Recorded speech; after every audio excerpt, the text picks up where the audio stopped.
Okay, everybody, thank you so much for tuning in.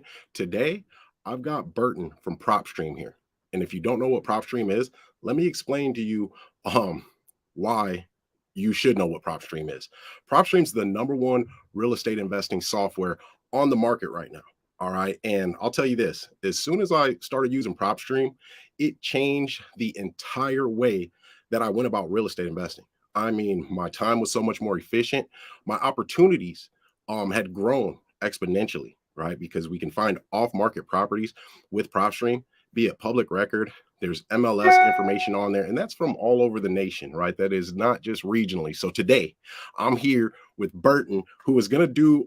This is a webinar, so it's a tutorial on how you can use PropStream in the most effective way possible. All right. So, guys, thank you so much for joining me. Also, I got to mention this before we start. I'm going to be giving away 2 one-year subscriptions to PropStream. So, I've got the list of potential winners here. But on top of that, what I want to do for the Go Getter family, man, because I'm always trying to look out for you guys, man, because I want you guys to win. This was the strategy that changed my life. So, you have to be present, and we're going to put a word in the comment section, and I will pick a winner for a 1-hour deep dive with me on the Go Getter Family's 7 Steps to Becoming the Bank guidebook. Right here. Boom. 7 Steps to Becoming the Bank. 1-hour deep dive with me. There will be a winner for that. On top of that, I'm giving you guys 50% off of my Subject to Masterclass till the end of this webinar. The coupon code will be down there on the ticker. So, guys, let's get this thing kicked off. All right. Get into some money-making situations.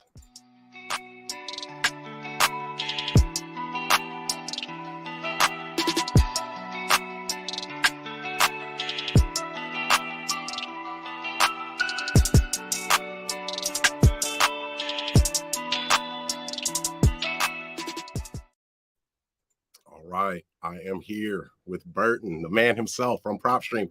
Burton, thank you so much for being with us today. So can you introduce yourself, and I'm sure give a much better description of PropStream than I did?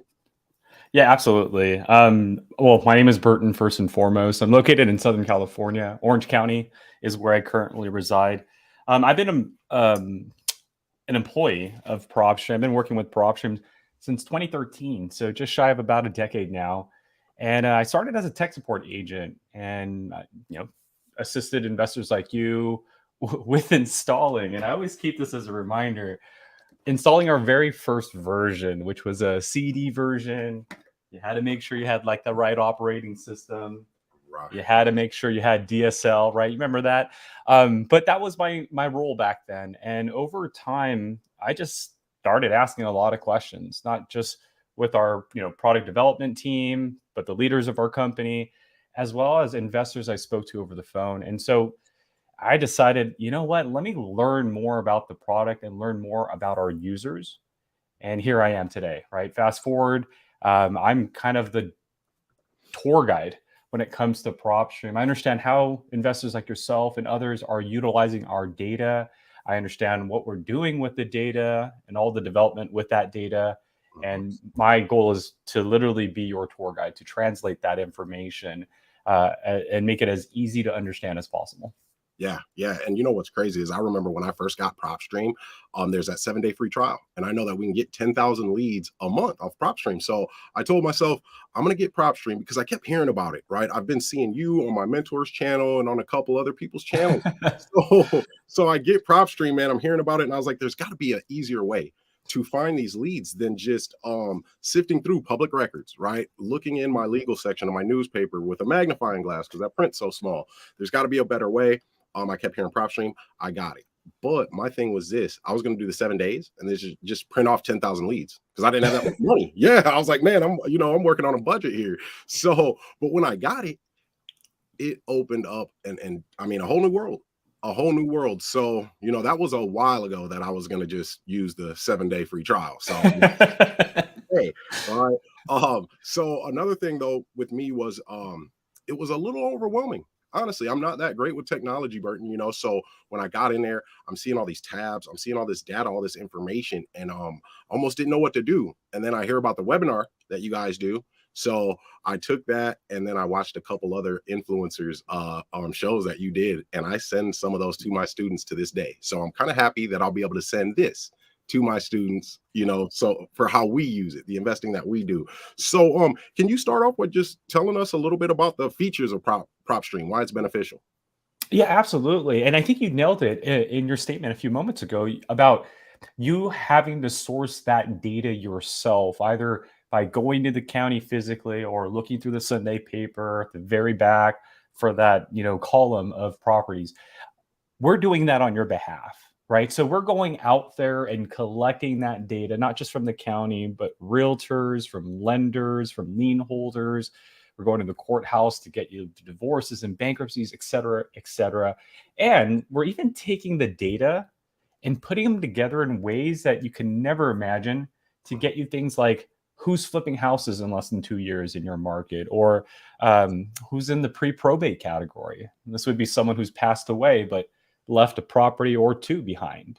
So we're getting that data on your behalf. But I think the key component is, what are we doing with that data? And to answer that question, we're trying to solve two, at least what we believe, two fundamentals in the real estate industry for anybody's business. Hmm. And that's to generate leads and then to analyze those leads once Hmm. they start calling you. And that's what we're doing with the data. And that's what we've been trying to do to help you with your business over the last 16 years.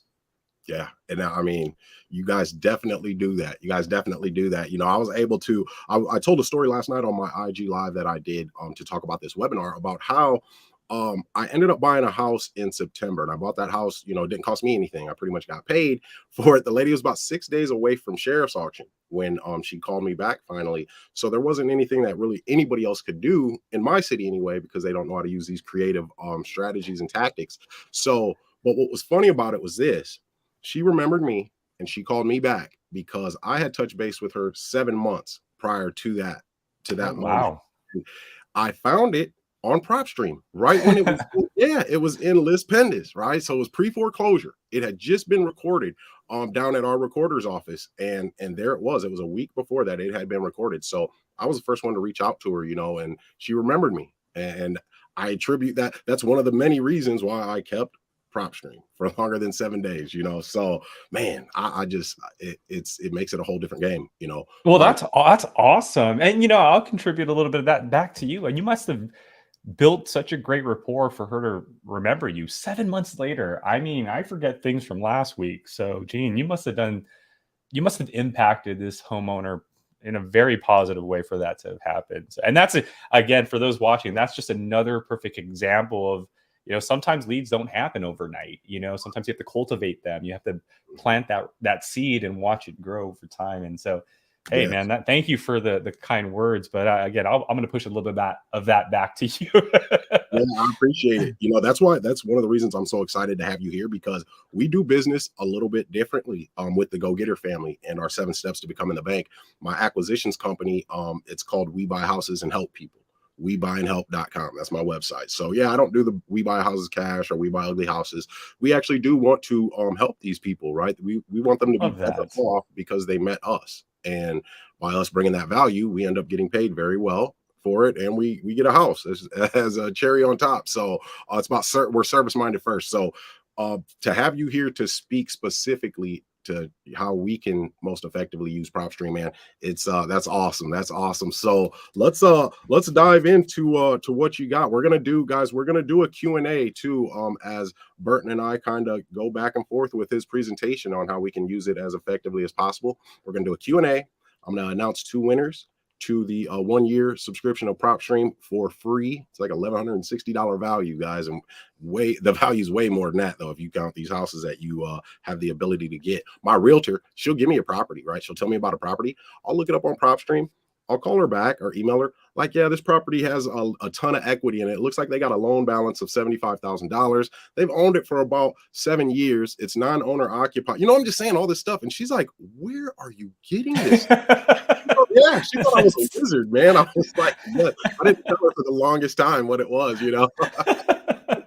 That's so true. And that's the power of having that much data in front of you. Because again, you go back 10 years ago, 15 years ago, before we even started, life was a lot different for an investor back then. And so I love that you're using actionable examples of how that data has helped you negotiate that conversation. So thank you so Absolutely. much for that. Love it. So yeah, let's get started. And what I'd like to start with Uh-huh. is a PowerPoint, just kind of breaking down what I mentioned earlier. What are the two fundamentals in the real estate space? And again, I don't care if you're a realtor, you're a lender, you fix and flip, you wholesale, you do creative seller financing strategies. You're going to need to address these two components, right? And that's lead generation, Mhm. meaning you got to build a list, right? Refine that list, right? Find these motivated sellers in your market and then start marketing to them. Now, if you do that, whether you're using PropStream or manually knocking on doors, you're eventually going to need to analyze that property. And Gene brought a perfect example. Having that data not only builds confidence in you, but it's going to help you build credibility when you're talking to the homeowner. You're going to be able to ask the right questions. You're going to make them feel confident in your ability to help them in their situation. And so these are the two things that we do. So I wanted to first kind of just show an outline. It's kind of like the table of contents, right? When you're looking at a book, this Mhm. is what we've been doing for the last 16 years. Now, additional features, mobile app, that's at no additional cost. So if you're out there on the go and you forgot your paperwork and you need the property details or to run comps while Mhm. you're on the field, that's where our mobile app comes into play. So it gives you all of the data that you're used to on the desktop version, but out there on the field, and the ability to comp. Plus, it has the driving for dollars feature. So you can skip trace, you can send a postcard, you can set and record your drive.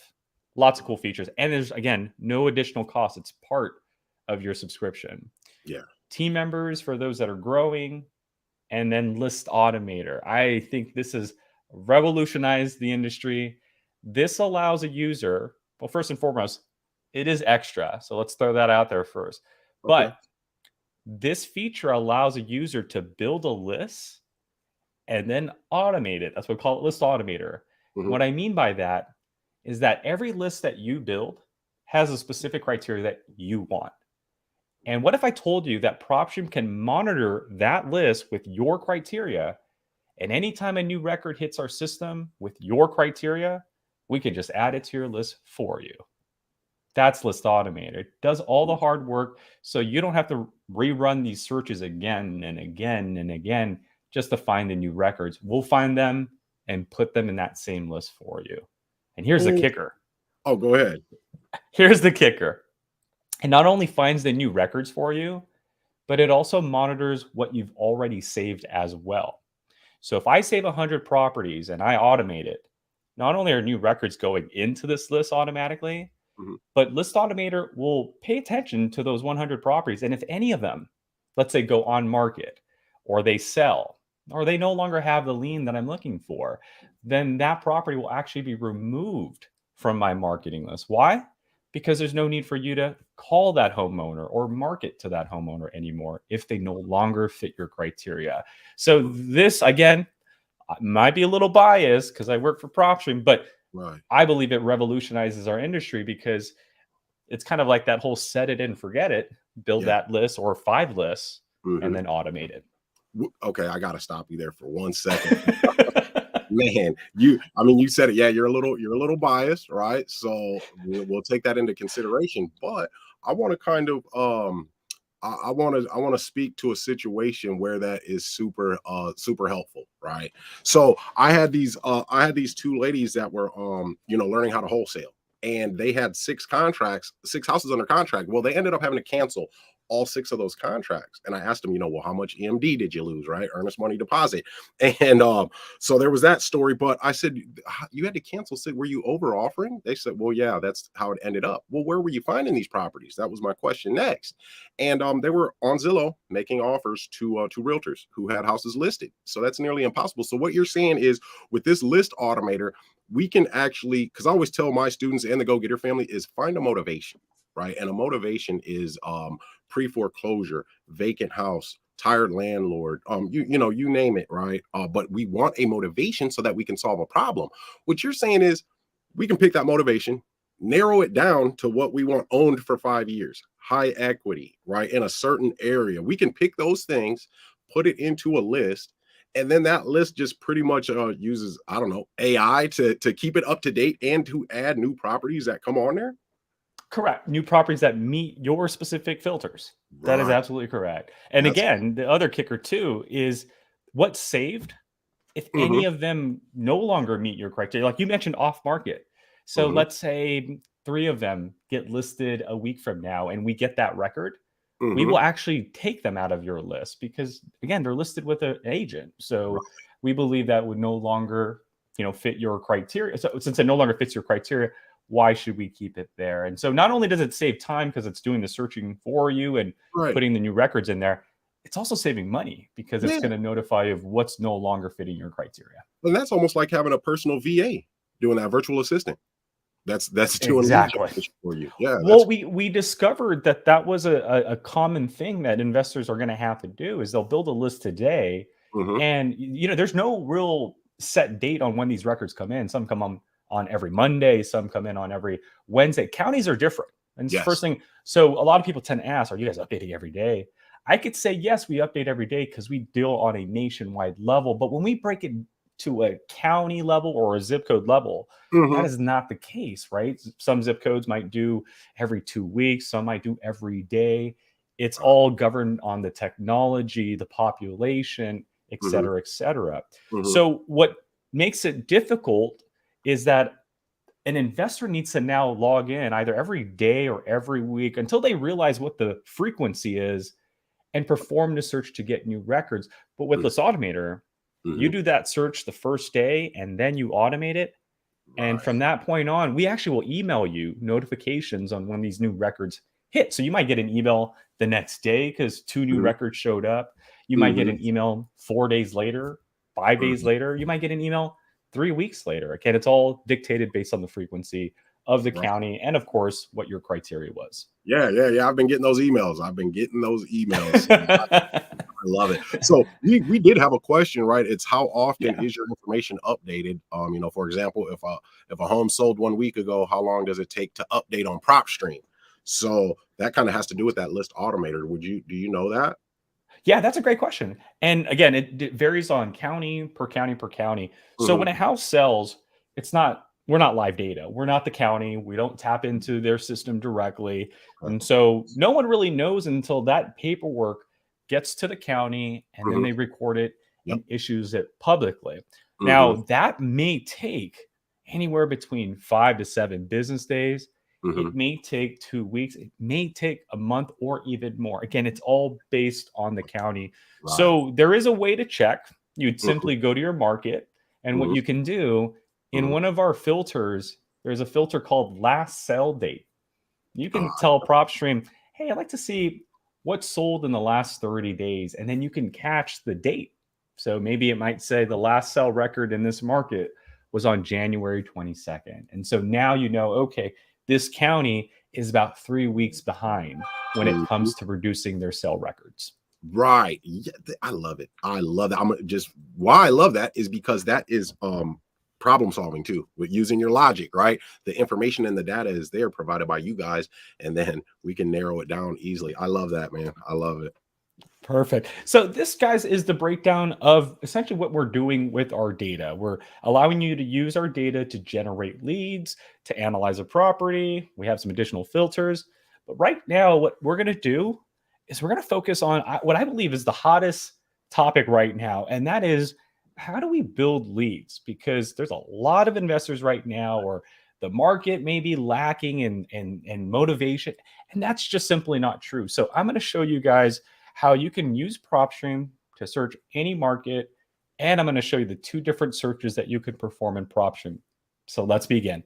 Man. When it comes to lead generation, there are 3 parts to this, okay? First, build a list. And I think everybody's going to need to do part 1. Part 2 is skip tracing. That means you can get a cell phone, a landline, or an email for a few pennies. But this is optional. You don't need to do this. That's why I call it part 2. Part 3 is marketing. Marketing will actually give you a website for your marketing list that you're about to campaign to. And Mhm. you can then send postcards and emails out to your leads. So let's just kind of go through this kind of flow really quick. Here's how you can technically use PropStream. You can go into PropStream and search a market, then filter through our data like pre-foreclosures, senior owners, tired landlords. Make sure it's off market, add the equity that you need. Then save your list. Remember, you get 10,000 records every month, so you should have well more than enough to Mhm. work with. Now, you can export your leads at that point, and we're just going to give you an address and a person's name, the owner's name, Yeah. or you can go to part two. That's skip tracing. So if you want to do part two, just don't export in part one. And for a few pennies, we can skip trace for contact information. In a few minutes, you're going to get your results, and Mhm. then you can export your results, right? So some of us just need the lists and the phone numbers and emails. And that's what I would call a part one, part two users. Mhm. But there are some of us that also need part three. And so you can build that tired landlord list. You can get their cell phones and their emails. And then after you call the ones that you can call for Mhm. the others, let's set up a website. Hey, landlords, I'm here to buy your rental property, for example. That's Yeah. what the message could say. And then we could send out postcards directly to these landlords and then send out emails to them as well. So this is the breakdown of lead generation. Just want to reiterate that before we dive right into that. Gene, do you have any questions before I do that? I don't have any questions, man. I'm just like, whoa, I'm looking at some of these comments over here in the comment section. Somebody's like, oh my goodness, this would have saved me so much time. I didn't know this. Yeah, it's nuts, man. And then sending those emails out, that's huge, especially if you couple that with some other marketing techniques, be it cold calling, door knocking, whatever. Hey, we're making several points of contact, guys, because we're out here to win. All right. We play to win. So, and we can win. Absolutely. Yeah, we And can I win. want to make today's demonstration a little bit interesting. So, Sure. for anybody that's watching, if you want to put your city or county in the chat, I'm just Yeah. going to grab a random one and I'm going to search that. So I'm going to pretend I'm you, and we can then kind of use your market to see how I would build a list in that area. So if you guys want, I'll give it a few seconds. Go Let's ahead and do put it. your city or your county in the chat, and then I'm going to let Gene pick one, and then we'll go from there. Let's go. Let's get those cities in, guys. Let's see what he got. This is a free list for you right here. A great list too. Now Yeah, those. and oh, go Oh, ahead, Gene. I'm sorry. well, I was just gonna say those ladies that were wholesaling, being taught to go onto Zillow. That was their number one problem, and that is the number one thing that you need in real estate investing: being able to find and identify a good deal. Because if you don't have money, right, that's all right. You don't need money to make money. If you can find and identify a good deal, a network will then build around you because you have a great deal, man. People want to invest. So this tool alone, it can get you into the game. So let's see what cities we got. Oh, all right. You know what? I like St. Louis, Missouri, Miss Anita All Thomas. right. I love that. Okay, let's go to PropStream. So here we are. So we have PropStream in front of us. You're going to get this what's new stuff. And you guys are actually, you know what? You guys are the first people, actually, even think about it, where I'm going to actually show you our new data sets. We actually have new mortgage data that you can Yes. play with. And so we'll go over that in a few moments. But Yeah. I'm just thinking about it. Yeah, you guys are the first for me to explain that to. So Can I savor that considering us moment? very lucky. Yeah, can I savor that moment? Guys, because I got a question about the MLS. We'll talk about that later. But did you guys just hear what he said? We are the first people to see this new feature and this new data on PropStream right here from PropStream, guys, to my go-getter family. I love y'all. So let's get to it. All right, Burton. Let's Had to get savor to it. Okay. So again, we're nationwide. We're not going to block you, right? You can search any market, you can search any property in the United States. So we need to pull up a market. So if we go back to the outline briefly, again, step one in part one is to search. So we're going to go in PropStream.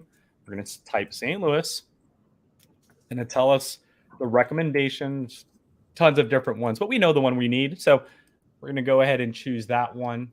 Now, once you pull up a market, here's what I want you to understand.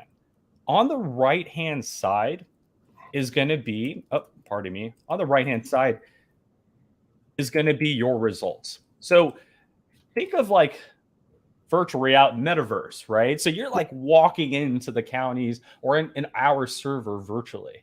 Mhm. And we're dumping 380,000 records on your virtual table.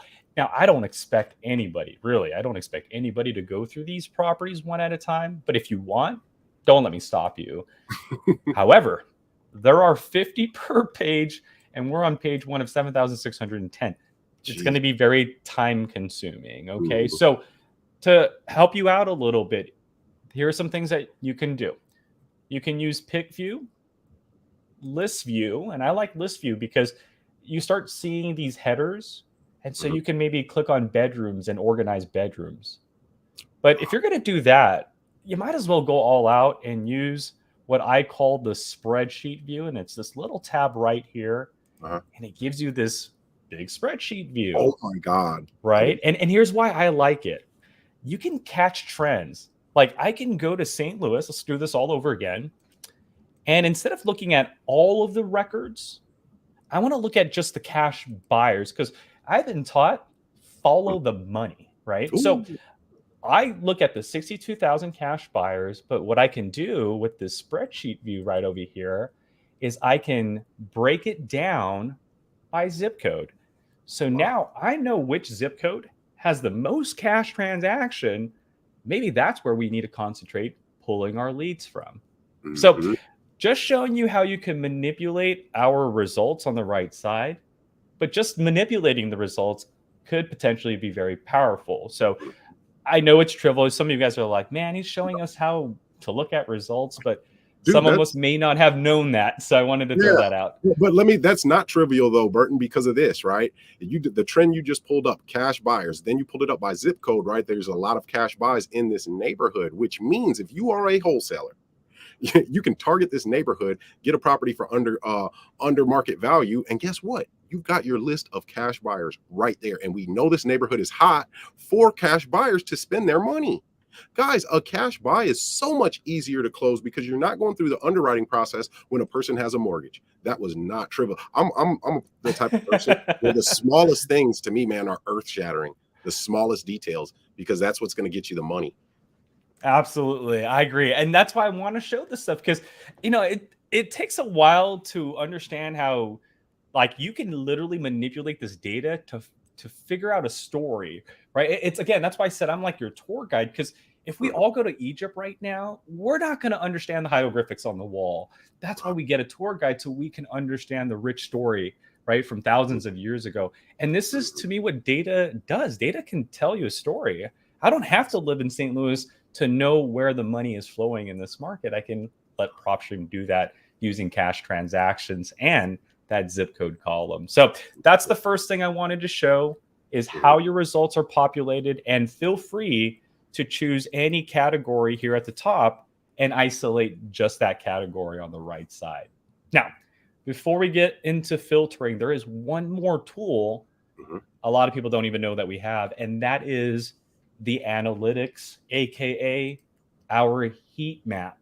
Well, So a okay. lot of people ask, Burton, I'd like to see what the values are in this market. I'd like to see what the trends are. I'd like to know where the right rental properties are. Mhm. Use our heat map. Our heat map gives you 4 different categories: estimated value, MLS stats, price growth, and rental values. Now Okay. you're probably wondering, why don't we see any colors? Well, because we have a lot of other data that we give you multiple subcategories.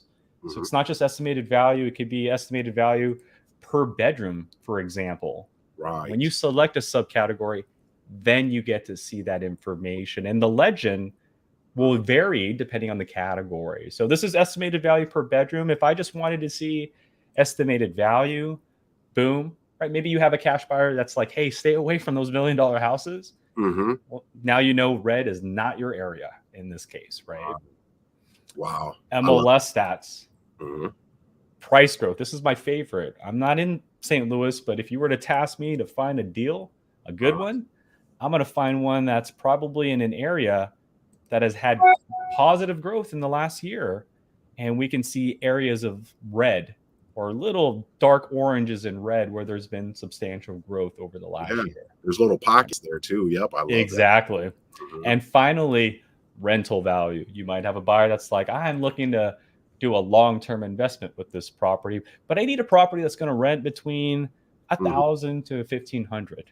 And Mm-hmm. now we can see red are the 5,000 a month properties, light blue 500 or less, and everything in between. Oh, it gives the Right? price range.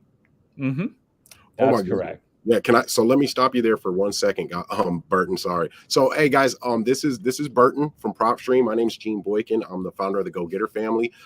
We got Burton on here today, man, showing us the magic. And I have said this before, using the using the strategies that we use becoming the bank, using subject to creative financing, the wholesale and hold method. People have said, that I'm like a unicorn, man, like a magician, right? But this is one of the tools that helped me to do that. So I just want to pause because I want this to be specific to the Go Getter family and the 7 steps to becoming the bank. So if you use that feature that Burton just did, that last feature where you're getting the rent value, right? The rents that you can get. Well, when we buy a house by taking over the existing debt on that house, we have to service that mortgage payment. All right. So we service that. This is how we do it with none of our own money, and we make money. We get paid to own a house. When we're servicing that mortgage that we took over, it's based off of how we sell it, and we sell it on a rent to own on a contract, creative seller financing. So we'll get a down payment, and then that down payment, that's a big chunk in our pocket.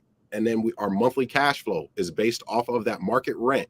So if you can target a neighborhood with a higher market rent value, guys, this is perfect for you. You won't have to spend a dime to get into real estate investing. You won't. So I love this, man. I mean, it just gives you the upper hand because you do not have to have a bag full of money or a bank that is going to loan you whatever amount of money you need to be successful in real estate investing. You just have to be creative and be a problem solver, and then use the tools that are available for you, man. And this one here is something that's going to get you caught. Yeah. I love it. My bad, Burton. Yeah. I have to give him the game there. Yeah, no worry. And you know what? The cherry on top of it, another feature not too many people use. And again, I just don't think they see the combinations of data that Yeah, can be used, right? I just know The this. tool that I'm referring to Hmm. is the draw search feature at the upper left-hand side of the Hmm. map. See, you normally wouldn't just say, "Oh, I'm going to draw out this area and search a market." You're probably going to say, "Just pull up a zip code, pull up a city." And granted, we did that with St. Louis. Hmm. But with this heat map, I can say, hey, show me the area that has had growth over the last year, Hmm. find that pocket that we were referring to. And Hmm. once I have that pocket in front of me, if I search St. Louis, it's going to search everything, right? But what I can do with the draw search feature Uh-huh. is through several left clicks, I can make my own shaded area Uh-huh. and search just that shaded area, then apply my filters on top of these results in this shaded area. So Gotcha. again, heat map is telling you where the hot stuff is at. Use the Hmm. draw search feature so you're just there. You're not looking at 300,000 records, but you're Hmm. looking at just the 13,000 in that given area. So Right. draw search feature is another hidden tool not Hmm. too many people use commonly, but I think if you realize that it can be use in combination with the heat map, it just might change the story a little Right. Absolutely. Give yourself the best chance to win at this as you can. And this is a huge part of it, a substantial part. bit. Awesome. Okay, so enough with the searching, right? I know. I was like, oh my goodness. Enough with the searching. Let's get to the filtering. And what I'm going to do first, I'm just going to break down the user interface. And then I'm going to show you guys the 2 effective ways you can build a list with PropStream. Okay, so when you first get into the filtering, the first thing that you'll see is our drop down menu. And our drop down menu is going to provide you 18 categories, 17 categories to choose from. So try to think of it like, again, you're going to the county or a source that has records, and you're going to ask the source, give me all your vacant properties. And so they're just going to give you just the vacant results. And here on the right side, you'll see the 18,000 vacant properties. Then you're going to see pre-foreclosures, right? So if you want that, just the pre-foreclosures. Now, this is where we're going to talk about the frequency of data, because a lot of people I bump into will ask, well, how fast are you guys updating data? And I mentioned earlier, we are updating on a nationwide level. So it's easy for me to say every day, but we know that's not the truth when it comes to a zip code or a city. So let me show you how all these tools can come together so you can find out what the frequency is. So I'm going to backtrack. Remember that spreadsheet filter I showed you, or that spreadsheet view? Use that to identify the frequency. So if I wanted to know what's the frequency of St. Louis's MLS? When's the last time it updated? I'm going to click on the MLS because that's its own category, its own data point. Love it. Use the spreadsheet view, and then use this column that says last update. And I'm going to click on that twice so it puts the most recent and goes down to the oldest. And now, as we can see here, the last MLS update in St. Louis was on the 7th of February. So it's about 4 days ago, right?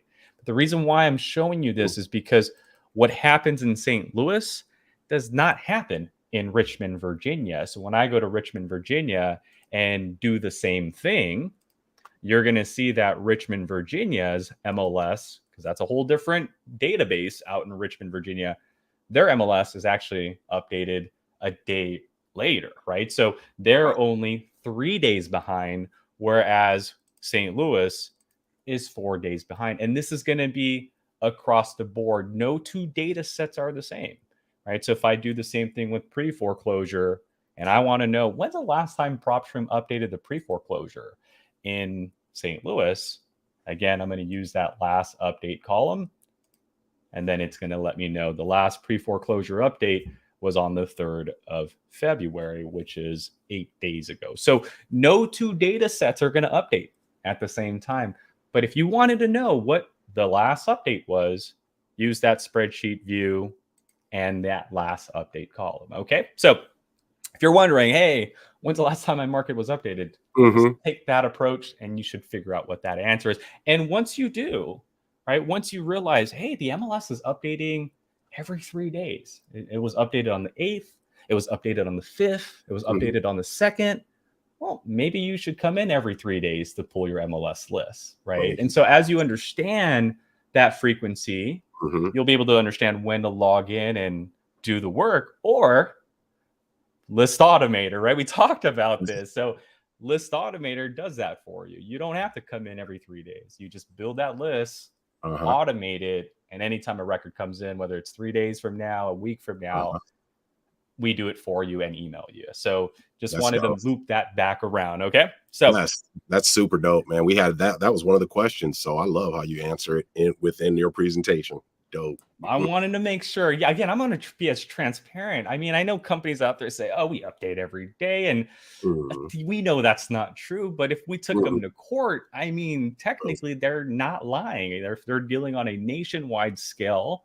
That is technically true, because California may have updated yesterday, St. Louis may have updated today, and so forth and so forth. So just want to show you guys how to do that. Okay, so step 2, filtering. First thing, again, you're going to see is the quick list choices. You can start there. And to the left of that, again, I'm just breaking down the user interface, are the additional features like owner occupied. Does the owner live there? Yes or no? That's what we call an absentee owner, or any, both. Occupancy status. Are they occupied, answering their mail? Or is it vacant, not answering their mail? Or both. I don't care if you're answering the mail or not answering the mail. I'm going to work with you. Now you have your property characteristics. You have your MLS status. This is where most of us are going to go into and say, you know, we want a property off market. And I'll show you what I mean in a few moments. You're going to have your pre-foreclosure and foreclosure filters. You're going to have your ownership info filters, like years of ownership, whether it's individually owned, corporate owned, whether this person has 1 property or 15 properties, whether they're in the same state or out of state. You have your lien, bankruptcy, divorce filters. Yes. You can look for specific lien amount types, lien amounts, lien dates. You also have your value and equity filters. So you can tell us what value of properties you want, what rental values you want, what equity amount you want, whether it's high or low if you're doing something creative. And the last but certainly not least is our mortgage information section, where you can tell us how many mortgages that property might have. Nice. And the new features, which you guys are the first for me to actually show anybody, is loan types. We're now giving you guys the ability to search for specific loan types. So you can say, hey, I want a senior owner who has perhaps an adjustable rate mortgage or a VA or whatever it is that you're Yes. looking for. So loan types Uh-huh. is an available new feature that just got launched yesterday Oh my. morning. Yep. Interest rates. You can look for someone who has a high interest rate, right? Mm-hmm. That could be a sign of motivation. Mm-hmm. And last but certainly not least, the third new filter is the interest rate type. So again, I'm looking for a senior owner who's Mm-hmm. on an adjustable rate, because if they're on a fixed income, Mm-hmm. they're saying the rate might increase 3 times this year, Yes, everything's going up. right? Mhm. Exactly. And if that does happen, that's nearly a whole point. Right. 1 point, in California, our houses are a medium $800,000. 1 point, that's Right. nearly $4,000 extra a year that's going to come out of our pocket, A ton. right? And Yeah. so today, again, you guys are the first to be able to do this and see this. Oh, And you can go in here and say, I want a specific list, yes. and they must have a mortgage, and it must be this type, and it Mhm. must have this percentage, and it must have this type of interest type I'm looking for. So So, yeah, let me drop a quick gem on my people, man, because please. this is super dope, man. Because we're one, guys, we're the first to hear this, and I was putting up your guys' comments how like, informative this is. Yes, this is dope. So I gotta give you some game, man, because I love y'all. So how Burton just pulled up that VA loan, right? Well, guys, we do creative financing subject to and my wholesale and hold method, right? So people will say, well, what about the due on sale clause, right? We can't do the, subject to because of the due on sale clause. So you can look up VA loans specifically. And in the VA loan packet that every mortgager gets, every person who has a VA loan in that loan packet, it tells you exactly how to do a mirror wrap mortgage, which is a form of a subject to transaction where I can come in and take over somebody's VA loan. And the VA themselves put this in the mortgage packet. All right. So this is just a tactic, a key right here where you can use to tell these people, well, hey, do you still have your VA mortgage packet? Because in there, it says that we absolutely can take over this debt for you so that you can move on to the next chapter of your life.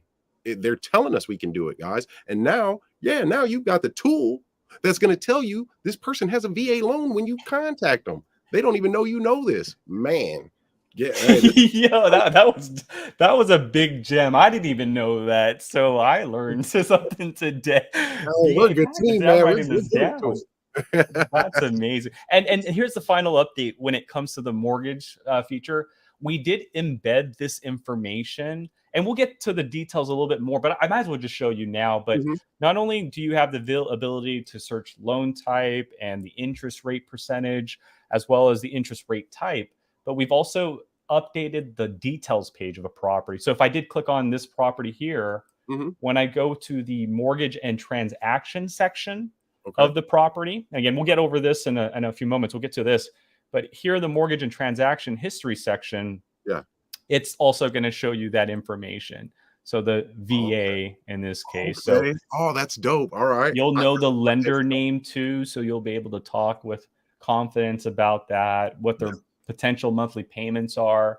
So again, a lot of information. And Mhm. go back to the very beginning of this presentation where Gene was talking about how he used that data to talk with confidence and to have Oh, that intellectual conversation. mhm. This is what we're doing for you guys. So again, you guys are the first to see this new feature. Yes. It's the mortgage type, interest rate, and interest rate type search. There you go. Have Guys, fun.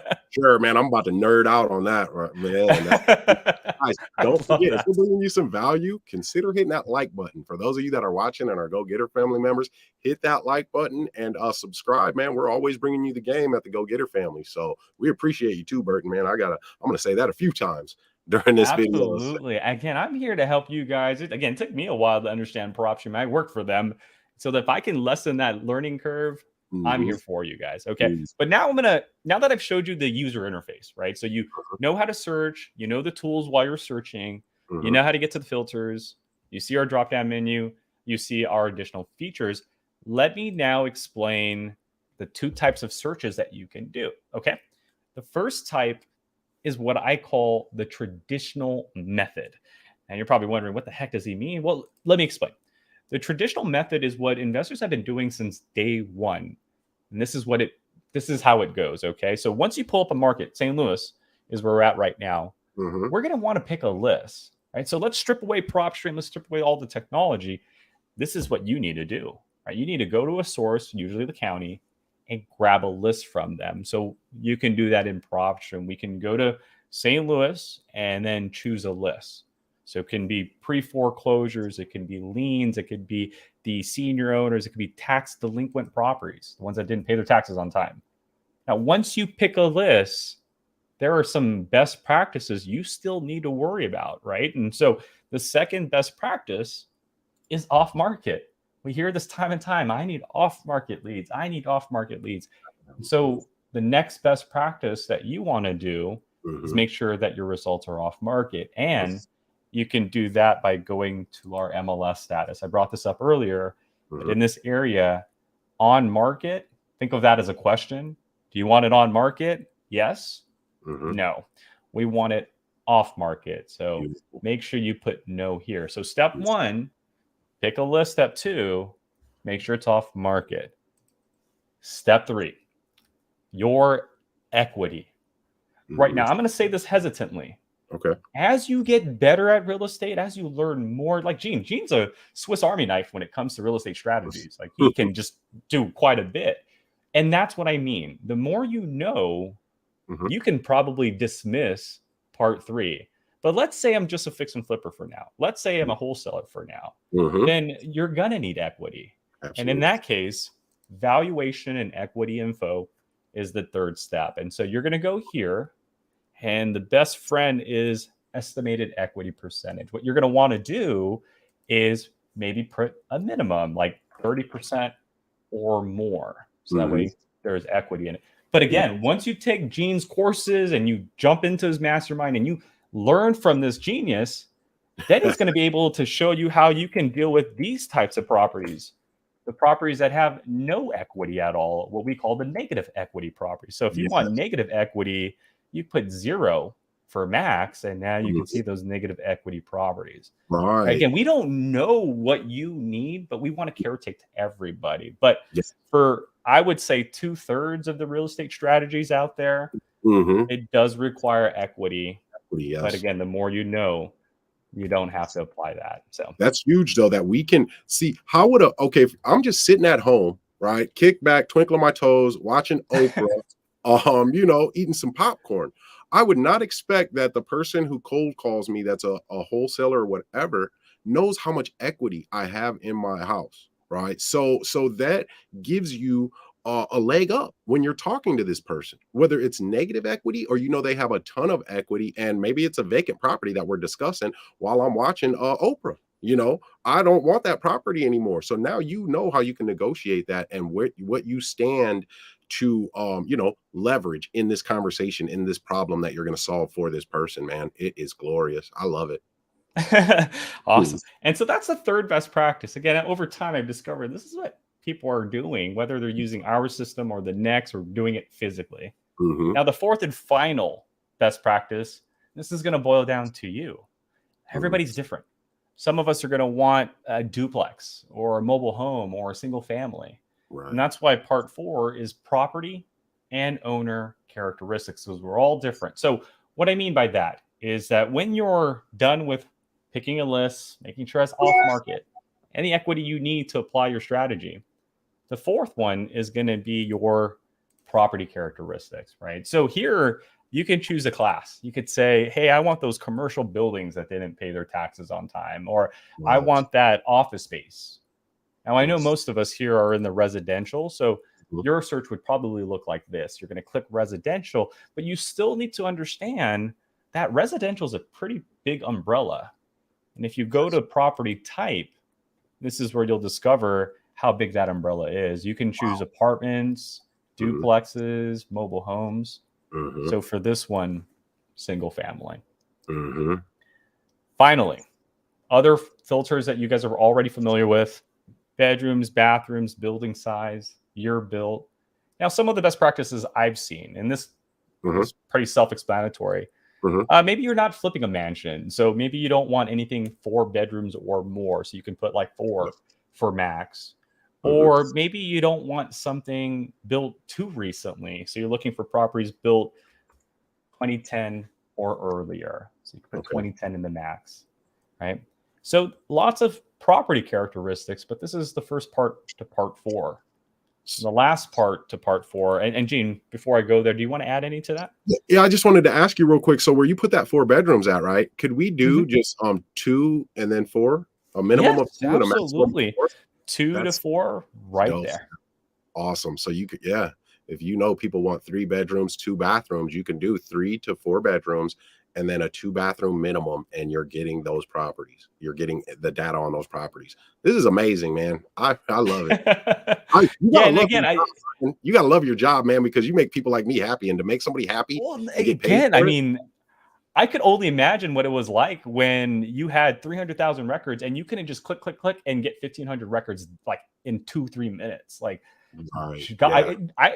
I didn't realize that boots on the grounds has been a name, a term used for a long time, because boots on the Mhm. grounds back then was actually go get me records, right? Right. Go to the county, go get me records, bring it back. Today Mhm. it's slightly different. Boots on the grounds is more like, hey, go find me motivated, like distressed properties, right? Yes. But that term has been around for decades, but it was used differently back then. And again, to be able to just Yep. I now have 1,500 records instead of marketing to 300,000 records. Mhm. That to me is the money and time being saved right there. Absolutely, So and I mean, when that saying first started, you actually needed boots because you were doing so much work. Yeah, I love it. You like so the fun I love that. Hey, it's true. But hey, it's funny. My buddy would say, and this is a California thing. We have this freeway called the 210, Uh-huh. and my buddy who's a realtor Mhm. would say, "Hey, we got to go get records," and I'm like, "We have a system." You're like, "Well, we got to go get it the old-fashioned way. I'm going to Mhm. take the 210," and I'm Mhm. like, "What do you mean?" He's like, 2 feet 10 toes. That to me Wow. was I love that line, and I've ever Yeah. used it ever since, right? So Mhm. if someone says, "I can't drive," well, 210 that thing over here. Right, exactly. I love it. So, all right. So the first part of part 4 is property characteristics. The last part is the owner characteristics. And this is still important, right? So Mhm. some of us don't mind dealing with the owner that's occupying the property. So we'll hit yes for owner occupied. But what does that mean? Well, the positive things are that they're going to be there. So if you knock on the Mhm. door, hey, there's the homeowner. Now, Right. some of the things that you might need to understand is they're there. That means you might need to relocate them. You might need to do these Mhm. other things regarding the homeowner actually living in that property. Now, Right. some of us don't want to go through that. So we're looking for those non-owner occupied properties where the owner doesn't live in this property. It could be their second, their third, their fourth home. Some of us will work with both. And so we'll just keep it under any. Now, whether the owner's there or not there, here's something you have to understand. That property could be a property they're living in, could be a property they're renting. And that's where occupancy status is going to be very important. See, I can look for a homeowner that's there, Mhm. supposedly there, Mhm. but it might be vacant, meaning they're not answering their mail.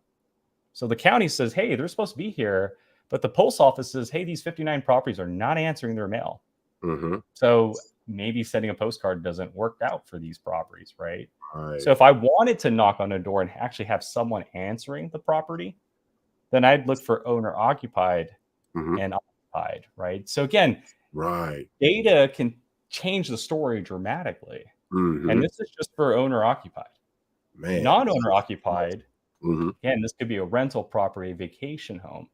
Now, Mm. is this rental property, vacation home occupied by someone? Mhm. If it is, it's probably a rental property. Or I want it to be vacant. I don't want the owner there. I don't want anybody answering their mail at this location. This means it's probably completely empty at this point. So Right. these are the two important filters when we're Mm. starting the owner characteristics. After we do that, Mhm. the next part is ownership info. Once we go to ownership info, Mhm. this is where you're going to be able to put years of ownership, owner type. So I could say, hey, they must need to own this property for at least 5 years or 10 years or 15 years. Mhm. Mhm. And the type of owner, right? I want to deal with an individual owner, not a Awesome. corporate owner Mhm. or this or that. Numbers of properties owned, Mhm. location of this owner. So that could be out of state, out Oh, of county, or local. These are Nice. your ownership info. Yes, I love that. I can just real quick, man, with the out of state guys, that's an opportunity right there. So, knowledge is power. If you know it has an out of state owner and you have been driving for dollars and you see overgrown grass, mail in the mailbox, whatever it is, now we know that the owner of this place is out of state. So, guess what? Looks like they got a problem. And guess what we do with problems? We freaking solve them and we get paid and we get a house. Beautiful, beautiful. My bad, Burton, man. Just had to chill. No. I want you to highlight that. That's very important stuff. Again, they're all different angles, and that's the Mhm, unique part about real estate is that there's always a situation out there. And I want you to remember that word, okay? Situation out there. mhm, So this right here concludes the four traditional steps, right? You're going to pick a list off market, make sure it has the equity you need, and mhm, property and owner characteristics. Again, guys, you don't necessarily need to have properties for this, but if you did, that's how you would do it. Now, after all of that, if you mhm. wanted to, you can revisit maybe the pre foreclosure filters and add some of that, or the lien, bankruptcy, divorce filters, add some of that, or the mortgage. How many of these tax delinquency properties have one mortgage so that maybe we want to sub to them perhaps, right? So all of that are just additional, but as long as you follow those four steps, you should be in the right direction. And once you're done, just view your summary really quick. Just make sure your filters are good. Hit close, and now your results are here on the right hand side. So what started with 300,000 records has literally dwindled down to 0.01, 37 of them, right? And now I can check that off and really talk to really motivated homeowners. And once I check them off, the third part, if we go back to our outline, let me go back to my outline here. Again, we've searched, we filtered, we now need to save our list. So what we're going to do is make sure they're all checked off and hit add to list. So we can call this STL tax delinquent. Mhm. Now, before I get into analyzing a property, I'm going to show you guys one last important search. And this one right here, I hold dear to my heart because I mentioned a few moments ago that there's always a problem out there, right? A situation. And that's what I want you guys to walk away with learning today. I don't care if you use PropStream or not. I just want you to understand there's always a situation out there that needs your help. And if you understand that, then you're going to be able to apply what I call the four golden rules. And if you understand this, Mhm. I believe you're never going to run out of leads. But Oh that's my just my opinion. no, Okay.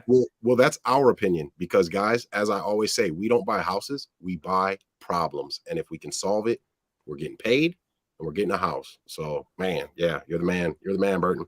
There you go. So let's talk about the four golden rules. Okay. Now, if it isn't broken, there's no need to fix it. So I'm going to be honest with you. I'm Mhm. stealing rules 2 and 3 and 4 from the first type of search. So the Okay. only thing I'm going to do though is I'm going to the first that I do. So choose another city. I don't want to use St. Louis. I think let's try it out another city. Do you want to throw out another city for me? Yeah, I'm gonna get a city in there. There were some other places that were mentioned here. So man, there's a lot of comments. Let me see. Let's do Sterling Heights, Michigan.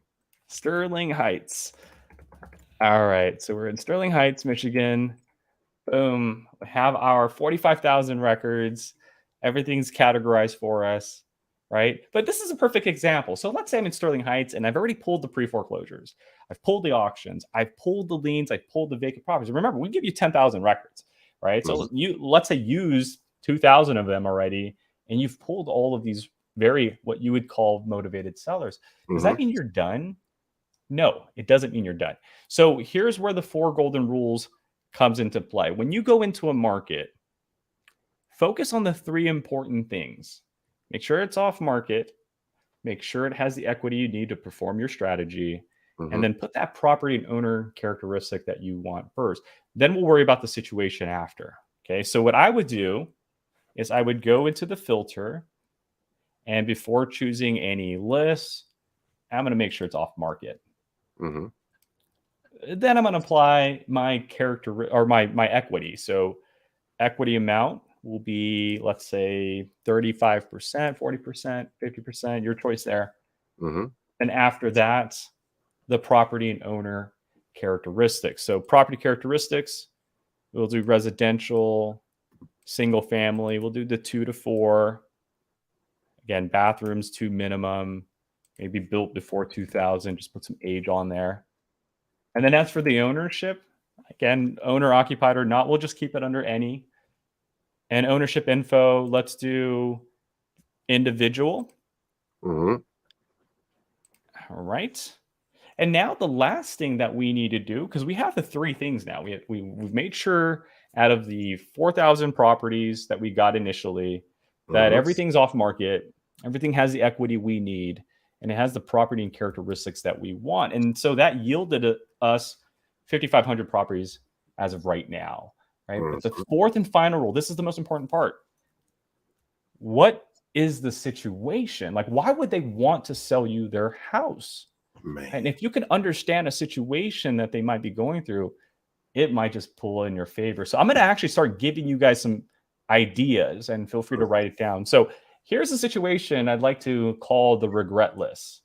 And I say that this is the regret list because this is a reality that I saw a buddy close a deal on. Okay. So here's the situation.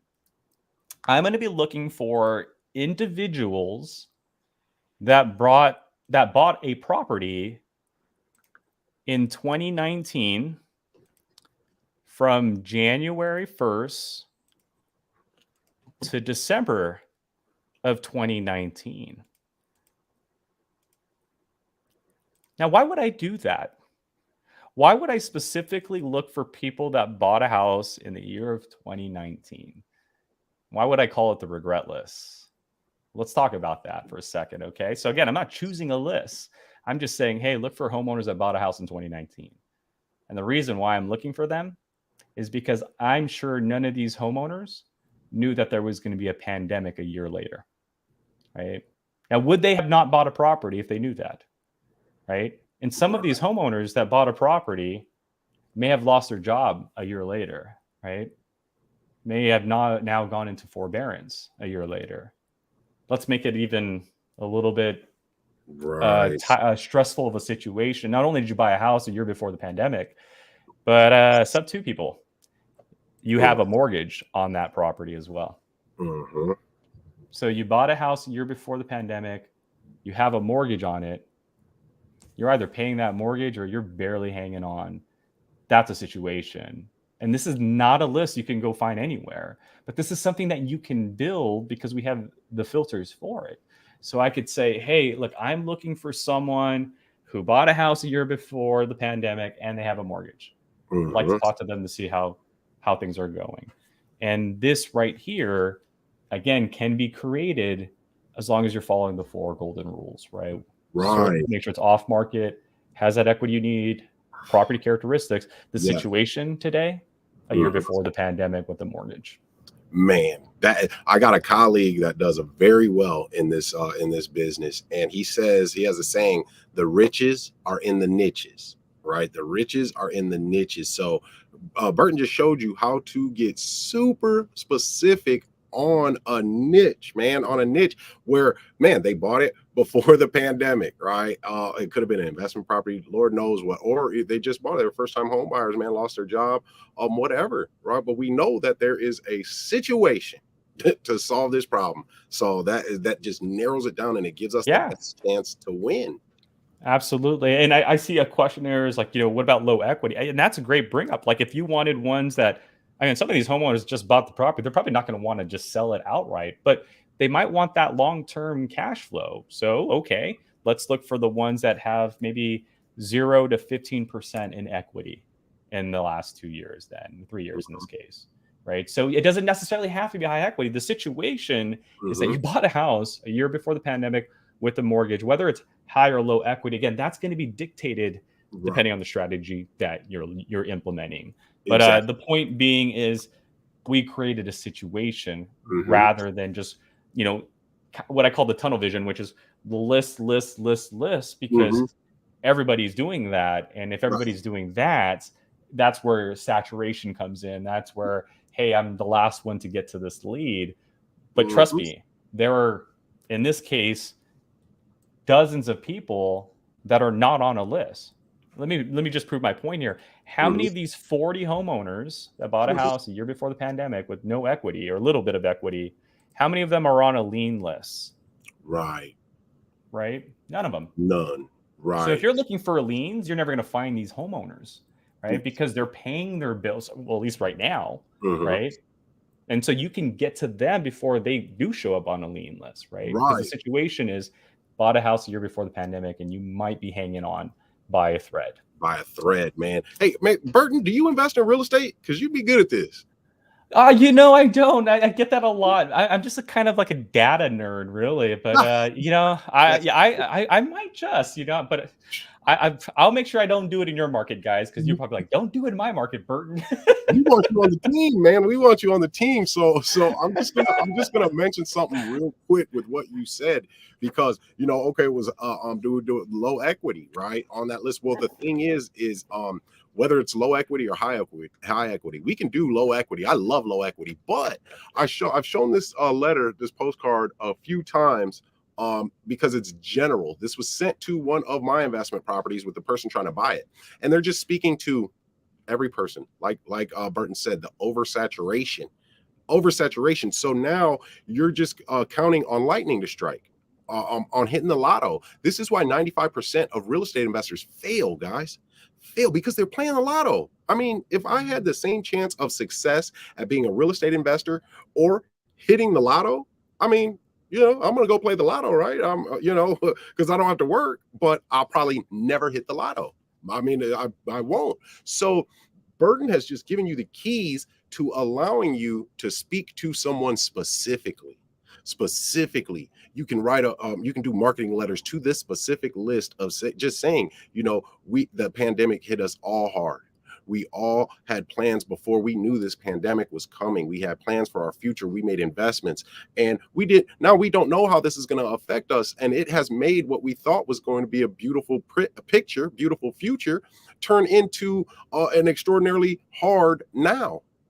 And what we do is we help people in these situations, right? You can talk to them, man. You can talk to them. I love that. I do. I again, and I'm happy you see the point there. Guys, again, once you understand situations, to me personally, sky becomes the limit. Let Hmm. me show you another search. I thought this was clever. We're using the same strategy.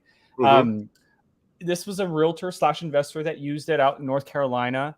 And once she showed me the filters, I was like, that's freaking genius. So what this lady did was she went into ownership info and she was looking for individual owned properties that had about like 10 years of ownership or more.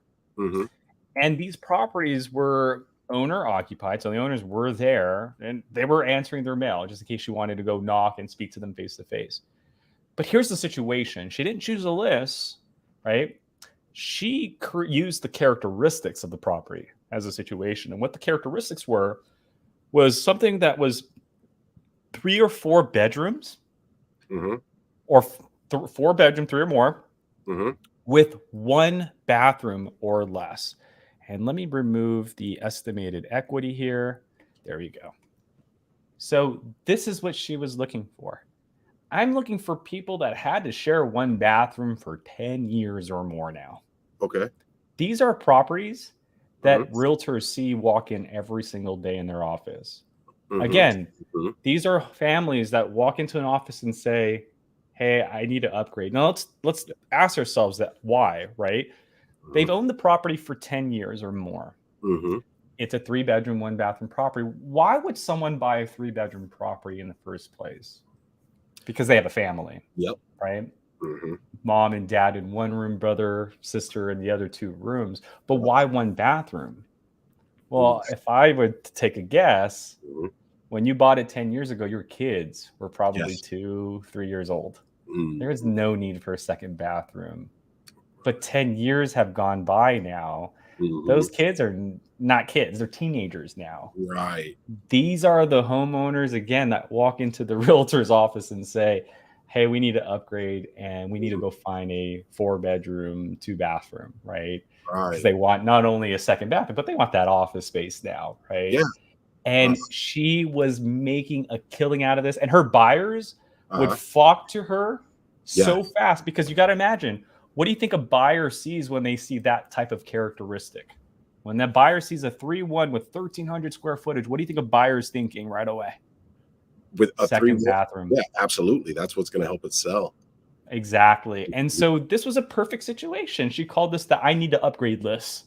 And so Love she it. would call them and speak to the homeowners. Some of the homeowners would say, I'd like full price. So she would put her realtor hat on, or if she wasn't a realtor, I'm sure she would refer them to one.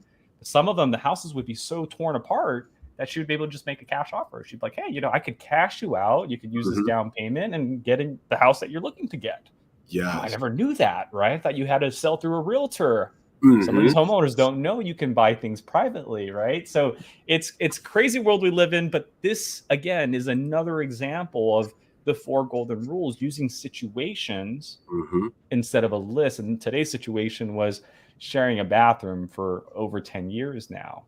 Right. And look, as we add more data sets, just Hmm. like I showed you, it becomes more fun. And so let's use the new data sets as an Hmm. example of motivation. Hey, I want off market, 10 years of ownership, individually owned, and they have an adjustable rate mortgage Hmm. that's maybe at 5% or more or higher now, Hmm. right? These are your leads. Again, these are not on a list. This is us getting that data and allowing you to manipulate it so that you can find these homeowners that, again, maybe a few percentages away from getting into a financial predicament. Right. And just to add on to that, that house that I talked about in my live last night, how I ended up getting that 7 months later, guys. So in between that time, I think I had acquired 4 properties, right, that I owned, and I did some transactions. And then one day I'm on the computer doing a Zoom with one of my students, and my phone rings. And it was this lady, and she was in a terribly tough situation at this point. But she remembered me. So when you're doing this, you got to think of the short game and the long game. So if you speak specifically to a prospect, you are talking to them, man. You're talking to their spirit, to their soul. Seriously, who are they going to remember? Are they going to remember the person that sent me this trash marketing letter? Or are they going to remember the person who it seemed like was reading their mind? They're going to call you when they don't even know they want to sell their house yet. That is, but seriously, that's the true essence of what I call a no competition lead. And that's what we do, Yep. Logan. That's it. I love it. Thanks, Bart. Absolutely. So, guys, these are the four golden rules. Once you apply them, you'll find these, again, I call it ninja leads no one's looking for. Check them off once you have them, add it to a list. And again, you can call it what you like. For this one, we can call this the high interest adjustable rate list, right? And Hmm. save it. And again, you guys can mix it around. I've seen people use the golden rules with the traditional search. One of them I can think of, I thought was really, really, really clever, was looking for, we'll go back to this market, looking for a senior owner, and not only just any senior owner, but a senior owner in a two-story building. So they went into our property characteristics and they did that. Senior owners in a two-story building. And I thought that was genius. I never Yes. thought about that. Another one I saw someone do, and they ended up getting 3 properties on this one search. They Wow. were looking for a pre-probate. This is someone who's passed away, but their name is still on a title of a property. So Hmm. they were using our pre-probate data, and what they were looking for were pre-probate properties Hmm. owned by individuals, and that individual had 3 properties or more, right? Think Hmm. about that for a second, right? And so this was a situation that someone used, and one of these properties ended up dealing with them, and they had more than one property that they wanted to sell at that time. So let me Um, ask you this, because we have a question that is right along those lines. Is there a way to use the pre-probate filter and not just get owners that have passed away 3+ years ago and their spouse is living in the home? Well, that's the tricky part. So we cannot disclose the recording date. We cannot disclose the death date, right? Okay. And when it comes to when you do get pre-probate, the Hmm. trick about that is when you go into the property, Hmm. we don't know if the property has one owner or two owners. but Oh, we will tell you mhm. whether it is deceased owner 1 or deceased owner 2. Right, but we Got you. won't be able to you won't be able to search for properties that have 2 owners Mhm. yet. Yet. In this current version, Mhm. there's no way to search for numbers of owners. Gotcha. Okay. Okay. Perfect. So, guys, ladies, that is the lead generation part. We can again discuss the skip tracing and marketing, but to me, the hot ticket right now is definitely building a list. But if I wanted to, I definitely can now skip trace and market to this list, and that would be located on our left hand side here, skip tracing and Mhm. marketing. And if you guys need help with that, please reach out or use our help section. We have tons of videos on how to do that. But what I'd like to discuss or talk about next Mhm. is how to analyze a property. Like what happens when one of these properties calls me back? Like what happens when 11603 Mhm. calls me back? Here's what you do.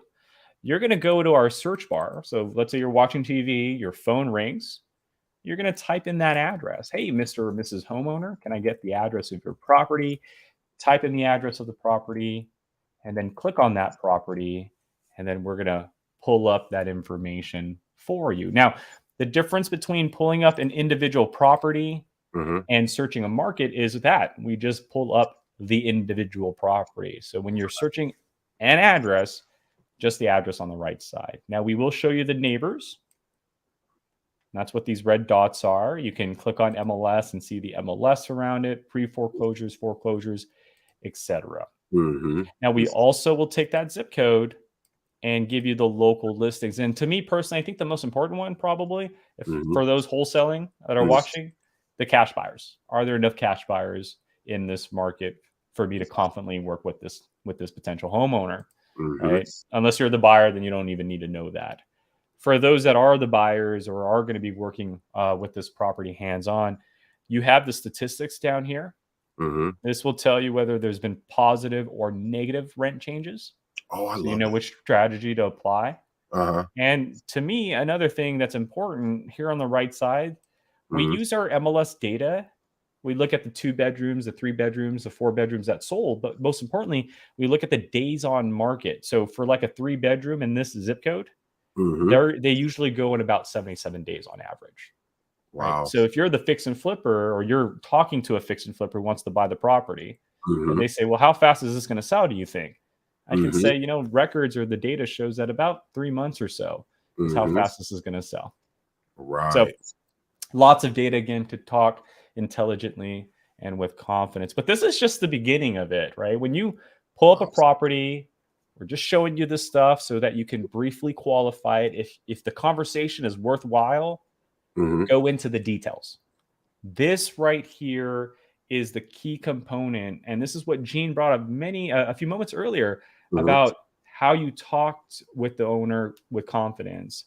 So Mhm. again, in the past, we didn't have this information. In like the 90s, 80s, when a Mhm. homeowner called you, you had to ask about the beds, the bathrooms, the square Mhm. footage, the year built. Today, I can say, hey, my records indicate your property is about 60 plus years old. When's the last time you did the roof, by the way? Oh Right? my goodness, I need you on the phone with these people, Burton. That was great. Right? And again, that's the power of data. It's using that. Oh, I see you guys are in one bathroom. I hear kids are running. Is that your teenager? Right? Yep. How's that working out? Oh, they're TikToking all the time in the morning. Yep. Okay. Here's another thing I like. We give you the map too, so you can click on the map Mhm. and you can take a satellite view. You can do ground level view if you want, Awesome.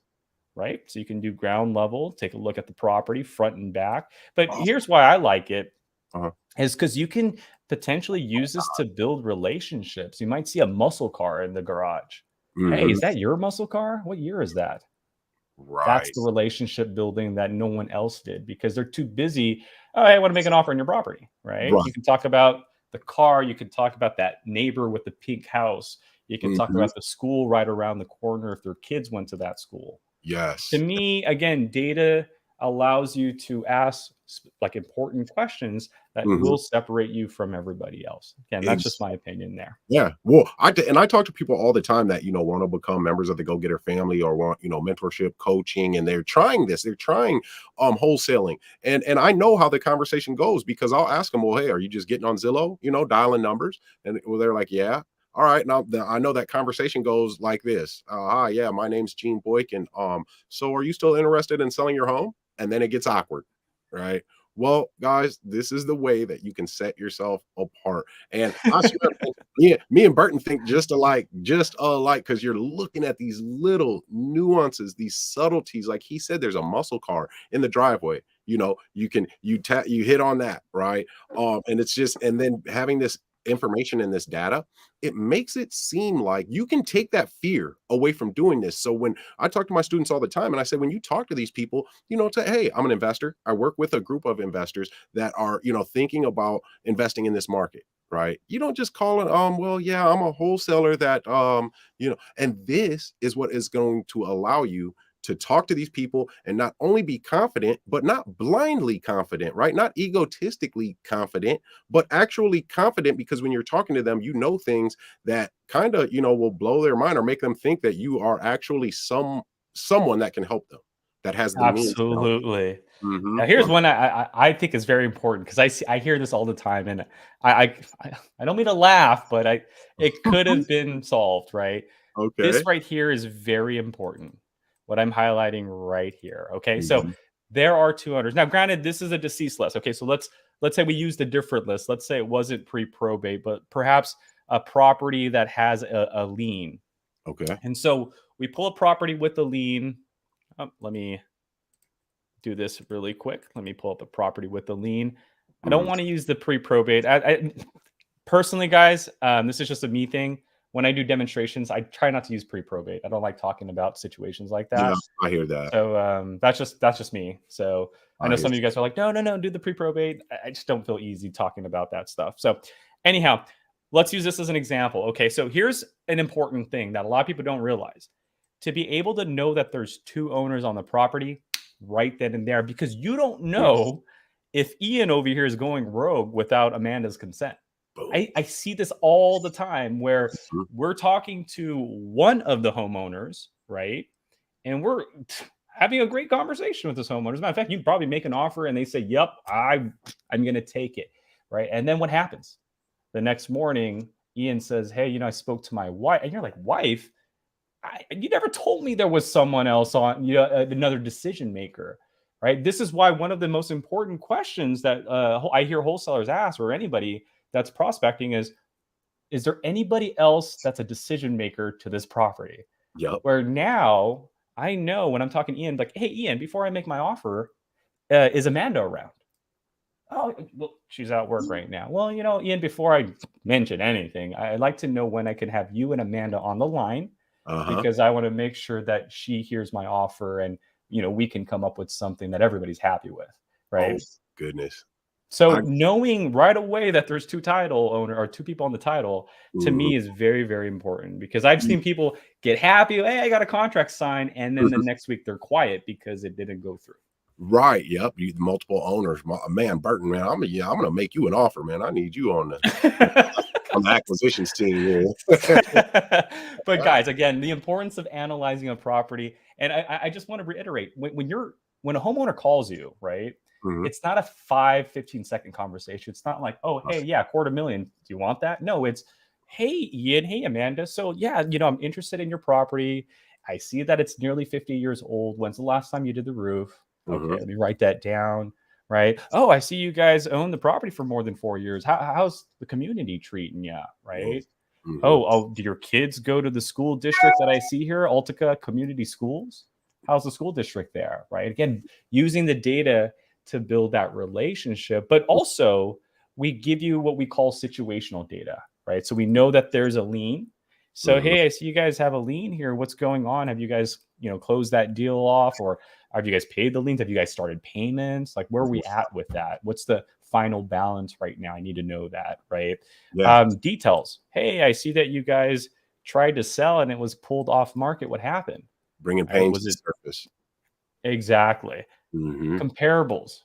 So now, if I want to make an offer, I'm not just going to shoot from the hip. I need to know what the prices are in this market. And so this is comparables. And this is a question I want to now address. Someone at the very beginning asked, hey, I heard about the MLS data changes. How does that impact a user? So let's address that now. January 2020, last month, the MLS boards nationwide Mhm. finally enforced the policy, and that was, we're not going to let you redistribute our data anymore. But here's the weird part: they only took two parts of it away. So we Mhm. still have MLS data. I want to reiterate that. But what we Okay. have is active, contingent, and pending listings. We had five, right? So we had active, contingent, pending, and then we had Okay. failed listings and Yes. sold listings as well, right? Okay.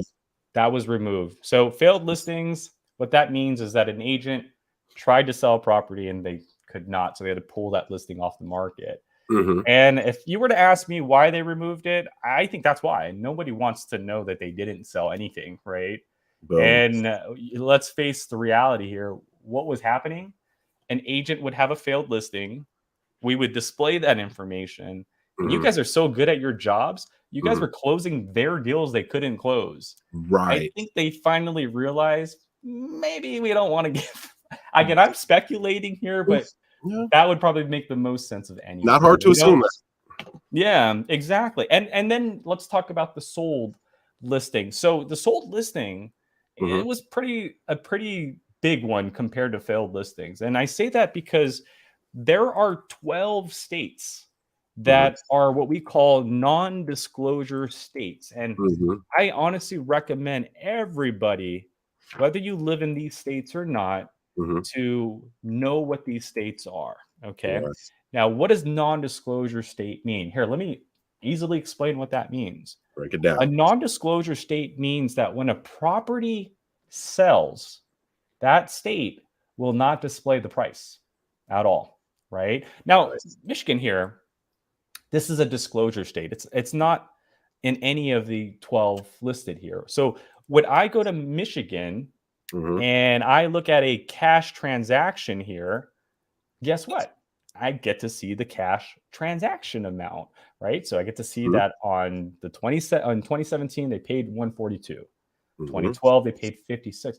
But when I go to a non-disclosure state, let's Mhm. say I go to Austin, Texas. Texas is a non-disclosure state, and I click on the cash buyers list. Well, guess what?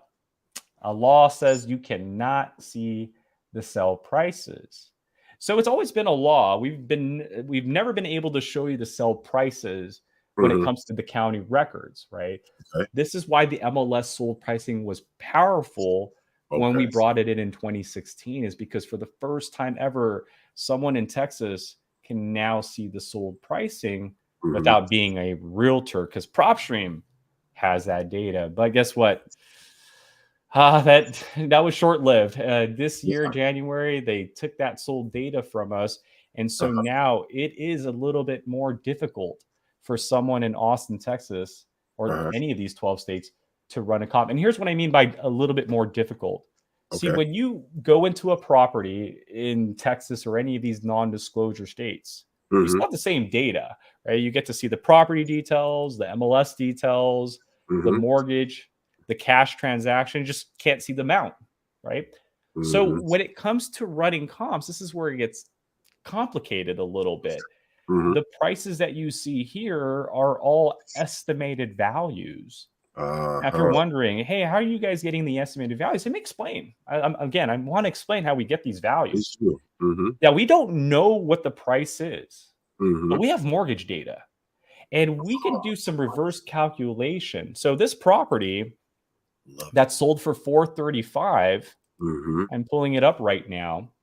And what we know about this property is that it used a loan to purchase the property. And so Mhm. we're going to view that really quick. Okay. So we Awesome. know that in the mortgage and transaction history, a conventional loan was used, and the Uh-huh. conventional loans amount was 348. Now, what do we know about a loan? We know that most of them need a down payment Yeah. first, Mhm. and then the rest gets put on a loan, right? Mhm. So let's do some reverse calculation. If the loan is 348, Mhm. conventional in most areas is a 20% down payment. So Exactly. let's add that 20% to 348 Mhm.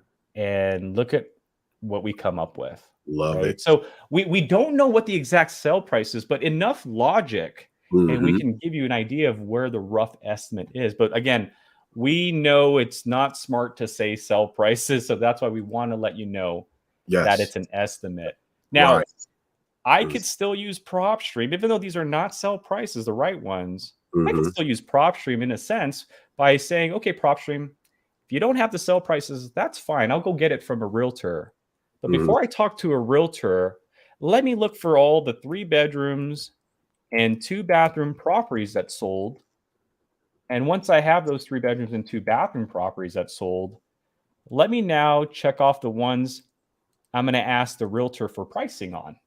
You see how Mm-hmm. that we can help you? So again, we can't give you the pricing anymore because MLS data is gone, but we could still tell you what sold in the last year, the characteristics, so Uh-huh. that after you find those results, Uh-huh. you can go to actions Mm-hmm. and view the comps results Mm-hmm. and give that to the realtor, right? So the conversation, if I'm in Texas, Mm-hmm. is use PropStream to get the comps, what sold and what was similar to the subject property. Uh-huh. But the pricing I need to go get from a realtor. Okay. So again, I'm gonna emphasize this. Don't go running around Mm-hmm. saying I have the sell price and you say you got it from that's not a sell price, ladies and gentlemen. Mm-hmm. That Love is it. an estimated value. So if you Right. want the sell price, Uh-huh. call the agent. You don't have to be the agent. You don't have to be the agent unless you want to. It's a lot of time and fees. But I would just call the agent, present them with this report, right? Hey, I hear you're the brokerage that sold this house. Can you help me out? I'm trying Mm-hmm. to buy this property and I might need an agent later on. That might Right. be a good thing to say, Mm-hmm. but I need your help. There are 4 houses. And can you just give me the pricing on those houses? And so all you would need to do is just replace our pricing. But after you replace our pricing, this report could still be valuable to explain to your homeowners what full price looks like and what as is looks like, right? Absolutely. Absolutely. So, And oh, I'm sorry. Go ahead. no, no, no, Gene, if you need to add to Yeah, that, go ahead. I was just gonna say, guys, how he creatively solved that problem. PropStream and Burton creatively solved that problem because I had gotten a few comments of like, they lost this MLS data. That's what I heard. So how are you gonna do this? Or we won't have access to that. When we're dealing in real estate, the 95% of people fail, but the 5% that make it, they don't look at it as, oh my God, I don't have this anymore. I won't be able to do this. No, it is, what do I need to do to get that? How can I get that? Solve that problem creatively. And you just got it right here, guys. You just got it right here. So go ahead, Burton. Absolutely. Actually, just to reiterate my point, this is it right here. I actually created an infographic just to kind of show you guys a little bit more Hmm. on like the difference between, comping today with our data gone. So, in a disclosure state, okay, non-disclosure, this is what we just did, okay? Hmm. We went into the property details, that's step 1. Hmm. We went into the comparables. We applied some characteristics to the property, right? The filters, Hmm. and then we selected the 4 comps in this case, and then we printed out that report. But again, these are estimated pricing. So all I need to now do is just call an agent or, network with one and get those 3 or 4 houses that sold their actual pricing. Once I Absolutely. do that, I just replace the report's pricing. Hmm. For disclosure states, you do the same thing. You go to the property details, you select comparables, you apply the subject characteristics, you select the sold comps, and then you print the report. The only difference is Hmm. the sell prices are official. So you Right. don't need to have an agent when you're in a disclosure state, Hmm. right? So let's, if we go to back to PropStream here, what that would look like, again, if I went to a disclosure state. Hmm. So if I went maybe to let's go back to Sterling Heights here, and I chose a property with a lien. I do the exact same thing. I go to the property with the lien. I go into the details of that property.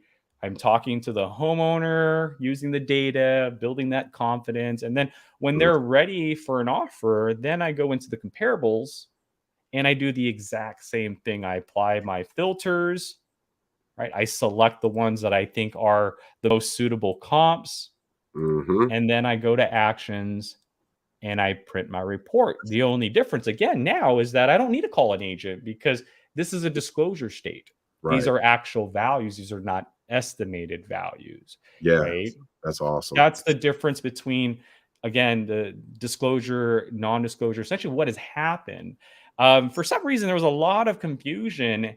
And again, because we lost the MLS price, people thought that you just couldn't do any of this anymore. And that's just Right. simply not true. Comping, again, is not just getting a value. In Mhm. my book, comping is all of this. It's knowing, what they're going through, Mhm. knowing the characteristics, and then really the comping part, Mhm. it's not even about the pricing, guys. Like, I Mhm. don't even necessarily need to have the correct pricing, right? Like, Mhm. these again are all estimated values. Mhm. Comping in my book, and this is just my opinion, Mhm. comping is educating the homeowner. It's educating the homeowner that they can't get that price. Hey, that $476,000, I know it's an estimate, Mhm. but this is what that house looks like. Might be an estimate, but it's clearly in the 400,000. Here's another one that's Mhm. 450. Might be Mhm. an estimate, but there's a trend here, right?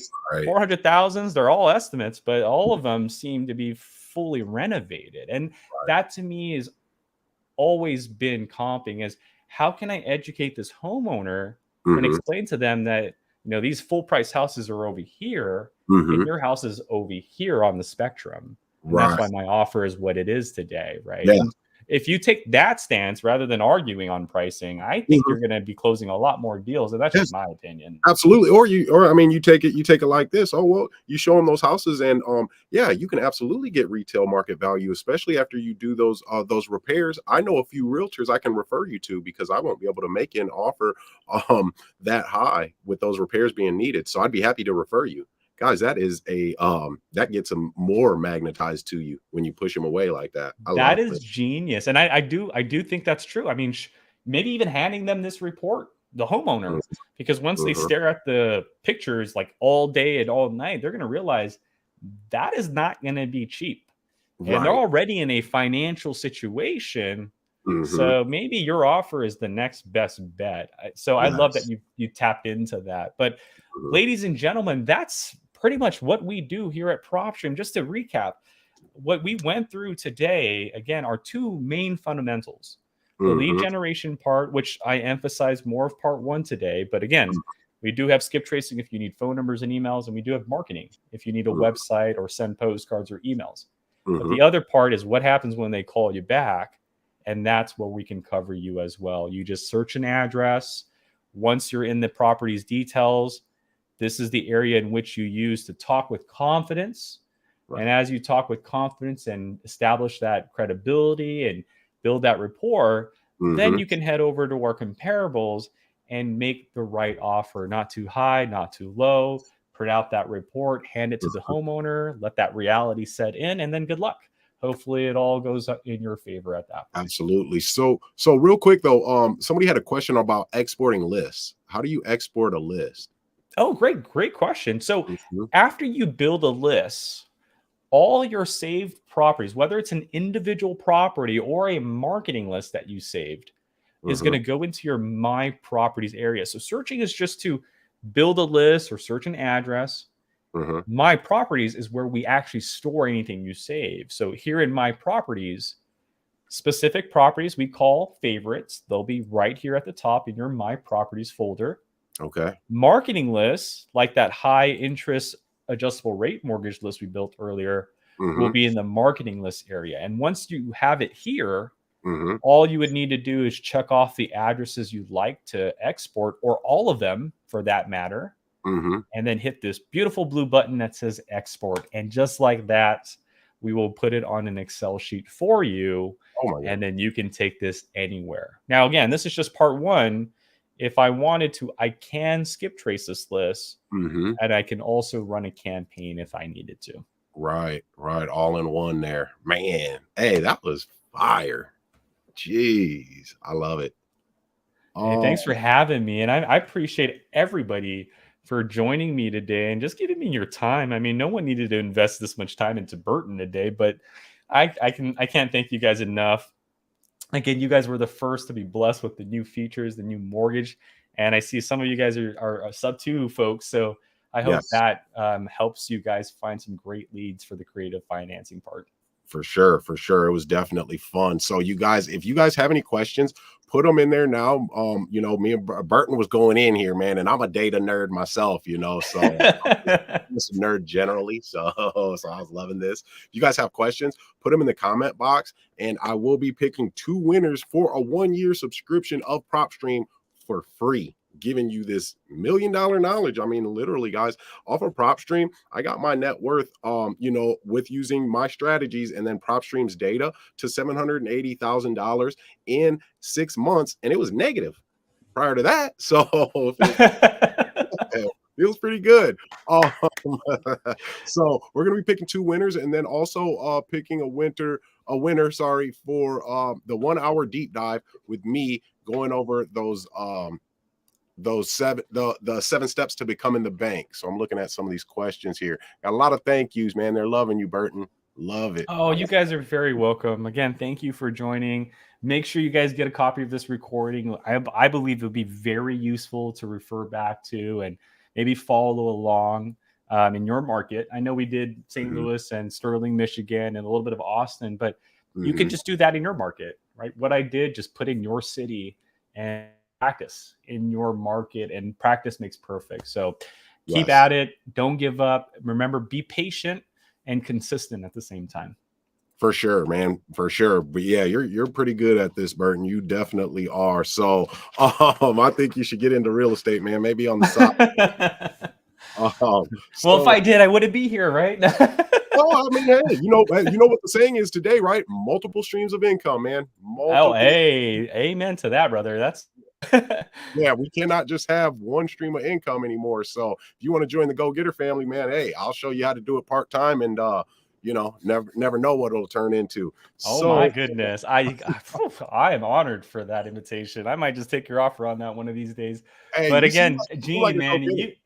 you are amazing, brother. Like your energy, your just level of willingness to help your students, but most importantly, your ability to research products first before teaching your students the product. I think that Right. is unique. You obviously really just trying to take care of your students from falling, making the same failures that you do. Now, granted, everybody's going to fail, right? But Yeah. it's better to fail forward. And I just like that you share your failures and the things that you've learned all along the way with your students. And man, I want to give it to you. I feel like if I were to choose a mentor to learn this stuff, you'd probably be it, man. I mean, your Oh energy, your willingness to help, that to me sells, period. So man, thank you I so much for appreciate giving that. me the time and the platform today.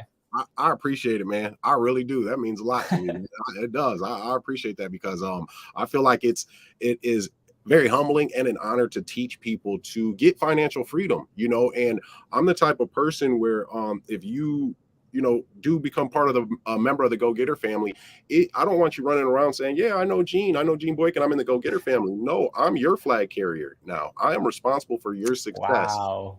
and that's just the way that my soul is, man. So I appreciate that. Dude, that hit me hard right there. But brother, thank you so much. And guys, for those watching, I know you might have questions while you're watching the replay or just questions in general. You can always reach out to our staff. We're open Monday through Friday, 6 to 6 p.m. Pacific Standard Time by phone. We have a PropStream Academy that teaches you everything PropStream, and that's free. So if you want to learn more PropStream before signing up, please definitely do that. Or if you need to get a hold of me, don't hesitate to reach out to Gene and he'll get you over to me, or just reach out to me directly. But again, I cannot thank you guys for giving me the time today. We appreciate it, man. So I'm gonna announce the 2 winners of the 1-year subscription to PropStream for free. So guys, that's a huge value, right? Drum roll, please. So the first winner is Desi Williams. Desi Williams, and we you signed up already on the 1st of February. So we will definitely be getting in touch with you. We have your email, all that good information. Let's go. Williams, hey, now you're definitely going to be getting a property here. Just keep putting in that work. And then the second person to win the 1-year free subscription to PropStream is Anita Thomas. Anita Thomas. And we actually did St. Louis. She's actually watching today. So that is super big, man. We appreciate it. Now, also, guys, we've got one more person for the 1 hour deep dive into the 7 steps to becoming the bank. And that person has to be on, watching this show. And they put in the comment section the words becoming the bank. So let me find you here, because I seen you earlier. There's a lot of comments, man. I appreciate that. I definitely appreciate it. Okay. Oh man, there's a lot of comments. You guys hit that like button too. Yeah, hit that like button. You have a very engaging audience. I love your group, man. The energy in this group is, I'm just gonna say I've done a lot of this, and the energy is unmatched right now. So I love the energy, man. I appreciate that, Burton. I told you when we first met, man, I saw you on other influencers on YouTube channels, doing these webinars, and I appreciated that. So now that I can actually give this to go-getter family members as opposed to sending them somebody else that I thought was, pretty cool and respected. Hey, this is for us, guys. This is for us. So I do not know how to say that name of the winner there, but email me at gene@thegogetterfamily.com. gene@thegogetterfamily.com. You have won a 1 hour deep dive into the 7 steps to becoming the bank. So guys, just a couple more things. The 7-day free trial to PropStream, there is a link in the description. So hey, get those 7 days free trial. Use that link to get those 7 days. And then also there is a link for the 7 steps to becoming the bank guidebook in the description. That will only be on there for a short time, because you have to be a member of the Go-Getter family to actually get access to that. The 7 steps have generated a lot of revenue for people who are getting into investing, just starting, right? And the 50% off for my Subject to Masterclass, the code for that, the coupon code is TGGF50. I'm gonna keep that going because Burton was so fire, man. Yeah, I'm gonna keep that going till the end of the night tonight, right? Into Saturday. As soon as Saturday hits, hey, it's going back to regular price, and it's still cheap because I want you guys to win. If you guys are broke like me, man, and you just got some go get it in you, right? We want you to win. So, guys, I appreciate all of you guys watching. I appreciate your interaction. We most certainly appreciate Burton and PropStream for coming. And Burton, man, enjoy your weekend. You never know, I might bump into you out in Cali sometime. I'll definitely have to buy you. I hope you do, brother. But I hope we do this again. Like, the energy's definitely here. I love it. I vibe. I'm like magnetized to it. So again, we barely scratched the surface. We have that list automator we need to talk about. We have the mobile app, just in case you guys are in the field. So, brother, let's talk after the weekend. I'd love to get on your schedule again and get back here to support your audience. Yeah, absolutely, man. We'll definitely have you back if you'll come back for sure. So I'll be there. Let's make that happen. There we go. It's on video, guys. It's on video. We got him. He's coming back. It's on video. You can quote me on that. I'm gonna definitely be back in the next 30 days or 60 days. But I want to make sure that you guys know all of our features, and we go from there. But yeah, you will see me back very soon, guys. You know what? Thank you so much, Gene. I got 211,000 followers on TikTok, man. We got to do a live sometime on there. Let's do it. Yeah, we could focus on something that you think that would be beneficial to the audience. But hey, I'm at your disposal when it comes to teaching you guys PropStream. So don't you hesitate in using that resource, okay? Absolutely. All right, man. Have a good weekend. Take care, everybody. All right. Yeah, thanks, guys. Thanks for watching, guys. You guys have a good weekend, and we'll see you out there getting to these properties. Guys, that was huge with Burton. That was huge. He just gave us the game on exactly how we can use PropStream for our purposes, for our strategy, right? To the winners, we will be reaching out to you. You're going to actually get someone from PropStream is going to reach out to you and get that subscription for you for free. 1 year. There's 2 of you guys, Desi Williams and Anita Thomas. And then whoever that was right here, you're still up there. Oh, I didn't even see that up there. You're still up there. You won the 1 hour deep dive with me clan, right? So we'll have a way to verify who you are actually. So that's pretty dope. But email me at gene@thegogetterfamily.com. And to all the go-getters that were watching this today, supporting, there were people from my team that were watching. I appreciate you guys, man. I appreciate you guys, and the sky's the limit for us. We are going to get to it. So this recording, this thing was so super valuable. I'm going to leave this up on my YouTube for a while. I don't know how long, honestly. I'm going to keep it 100 with you guys because that's all I know how to do. I'm going to leave it up for a while, man. So those that are interested, and I'll talk about it on some of my social medias so that people can get to it and watch it. Don't forget to hit that like button. Don't forget to subscribe. But after a while, I'm taking this bad boy down, man. And we're using this for training purposes. You know what I mean? Because, hey, oh, okay. Promote the live with videos. Got you.